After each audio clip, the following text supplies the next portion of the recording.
హైదరాబాద్లో క్రిస్మస్ వేడుకలు ప్రారంభమయ్యాయి. బుధవారం అర్ధరాత్రి నుంచే క్రైస్తవ సోదరులు చర్చిలో ప్రత్యేక ప్రార్థనలు ప్రారంభించడంతో పండగ వాతావరణం నెలకొంది. చారిత్రక సిఎస్ఐ చర్చితో పాటు గ్లోరియస్ నిర్మల హృదయ చర్చిలో భక్తులతో కిక్కిరిసిపోయాయి. చిన్న పెద్ద తేడా లేకుండా నూతన వస్త్రాలు ధరించి ప్రార్థనలో పాల్గొన్నారు.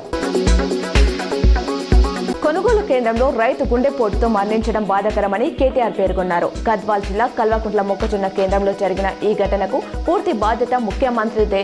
4 రోజులుగా పడిగాపులు కాస్తున్న పంట కొనకుండా నిండు ప్రాణాన్ని కాంగ్రెస్ బలికొంది అన్నారు. కేసీఆర్ ప్రభుత్వం ఉదాసీనత వల్ల మనకు రావాల్సిన వాటా రాకుండా పోయిందని పీసీసీ చీఫ్ మహేష్ కుమార్ గౌడ్ ఆరోపించారు. 10 ఏళ్లు అధికారంలో ఉన్న కేసీఆర్ పాలమూరుకు ఎందుకు నిధులు ఇవ్వలేదని ప్రశ్నించారు. కేసీఆర్ హరీష్ రావుల ఉదాసీనత వల్లే ముమ్మాటికి తెలంగాణకు నష్టం వాటిల్లిందన్నారు.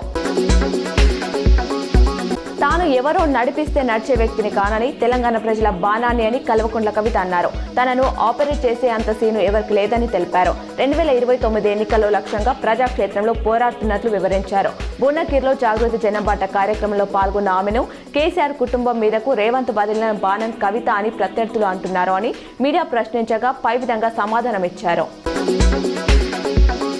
తెలుగు రాష్ట్రాల్లో రానున్న 2 రోజులు కనిష్ట ఉష్ణోగ్రతలు సాధారణ కంటే 3 నుంచి 4 డిగ్రీలు తక్కువగా నమోదయ్యే అవకాశం ఉందని ఐఎండీ తెలిపింది. దీంతో ప్రజలు జాగ్రత్తగా ఉండాలని వైద్య నిపుణులు హెచ్చరిస్తున్నారు. ముఖ్యంగా ఉదయం, రాత్రి వేళల్లో చిన్నారులు, వృద్ధులను బయటకు తీసుకువెళ్లొద్దని సూచిస్తున్నారు.